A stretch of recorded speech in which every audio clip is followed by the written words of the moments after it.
ஒரு பெரிய ப்ரொடக்ஷன்ல எப்படி ஒர்க் பண்றாங்க, அங்க இருக்கிற க்ரூ மெம்பர்ஸ் எப்படி ஹேண்டில் பண்றாங்க. அக்ஷர் செல்வன் சாரும் அதே மாதிரி தான். நான் ஃபர்ஸ்ட் ஒரு 2 நாள் போயிட்டு சைலண்டாவே நின்றுட்டு இருந்தேன். என்ன பேசுறது, நான் காலேஜ் மேட்டு, அவரோட காலேஜ் மேட்டுன்னு சொல்லிட்டாங்க. சார் நிக்கிறாரு, நான் போயிட்டு அப்படியே நின்றுட்டே இருக்கேன். ஒரு 1 hour கூட 1 hour அமைதியா நின்றுட்டே இருந்தேன். பார்த்துட்டே இருந்தாரு. பக்கத்துல தோல் மேல கை போட்டாரு. உனக்கு என்ன பிரச்சனை அப்படின்னாரு. ஒன்றும் இல்லை சார், சார் சொல்லாத, you can call me Ashok, you can call me bro, sir வேணாம். ஏன் ஒரு மாதிரி ஸ்டிஃபாகவே நிற்கிறேன். இல்லை நான் இல்லை சார் சீன் எதுவும் சொல்லணும் போது, ஏய் விட்றா சீன் சொல்லாத வரைக்கும் கூட ஏதாவது பேசுடா அப்படின்னாரு.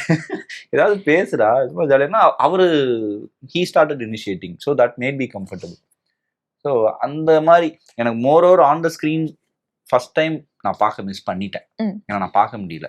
இப்போ இங்கே ரிலீஸ் ஆனப்போ நான் கனடாவில் ஒரு சின்ன ஒரு படம் பண்ணிட்டு இருந்தோம். கனடாவில் இண்டிபெண்டன்ட் மூவி அவங்க ஒன்று பண்ணாங்க. கேஜிஎஃப்ல இருந்தேன். அப்போ ரிலீஸ் ஆகி முடிக்கிற வரைக்கும் அங்கே தான் இருந்தேன். ஸோ என்னால் அங்கே அப்போ தேட்டரில் என்னால் எக்ஸ்பீரியன்ஸ் பண்ண முடியல.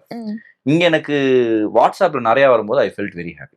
நான் போய் பார்க்கல, பட் என்னோட ஃப்ரெண்ட்ஸ், என்னோட சப்போர்ட்டர்ஸ் எல்லாருமே எனக்கு வந்து உங்களை பார்த்தோன்னு சொல்லி டேக் பண்ணி போட்டேன். நான் என்ன யார்ட்டையுமே சொல்லலை, இந்த மாதிரி ஒன்று பண்ணியிருக்கேன்னு யார்ட்டையுமே சொல்லலை.